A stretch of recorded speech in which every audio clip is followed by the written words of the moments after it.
Thank you for joining me today. The article I did a presentation on was Will PayPal's adaptation of Bitcoin make cryptocurrencies more mainstream? And that was by Matt Sparko. And so let's get into it. So my credentials, I'm a college student studying computer science.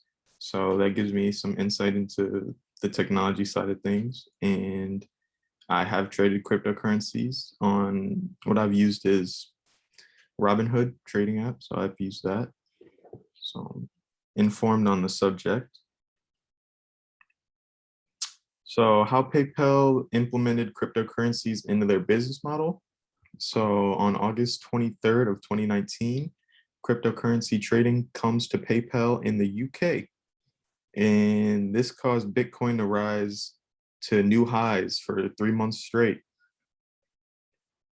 And there was a YoGadi survey or YoGov survey showing that over the past 2 years, accounts with crypto usage had increased from 3% to 8%.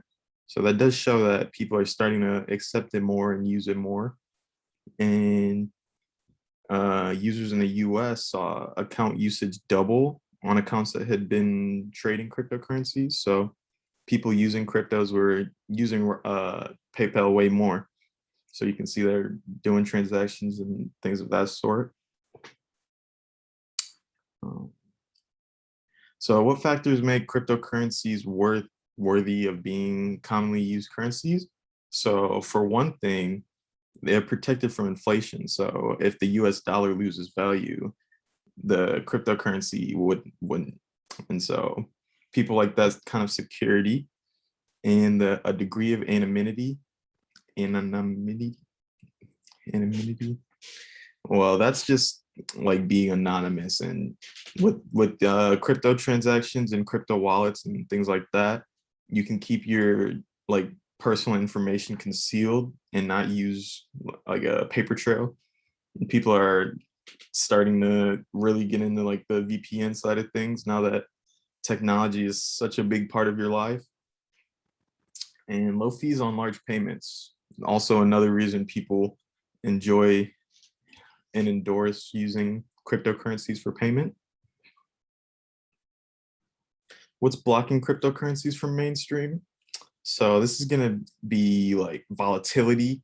So like Bitcoin, it was a couple years ago, it was probably around 15K, and now it's at like 45, sitting around 50 or like 35. And so it's just super volatile. You could have a one Bitcoin and lose 20K in value overnight if something happens in the market. And companies really like that security. And this is why in the UK, they are struggling to actually use it in stores because they don't accept it like the way the US does. And complexity. So this is a major problem because with just your normal country's currency, you can just have it and use it. But with Bitcoin, you need to, if you want to take that and put in your savings, you'd have to convert it into money and then put in your savings. So you don't get that same convenience as real money would give you. And one of the last reasons is crazy energy use, like exorbitant energy use. And that's because mining Bitcoins uses up so much energy. The coal deposits are getting ravaged just for Bitcoin mining. And that's one of the downsides. And my conclusion, cryptocurrencies are on the way to mainstream, but there are some very important roadblocks, like I just mentioned, that will continue to block it. And I don't think that it will be blocked for more than like 5-10 years. I think it will become into the mainstream, but right now there's just too much blocking it. So thank you for your time.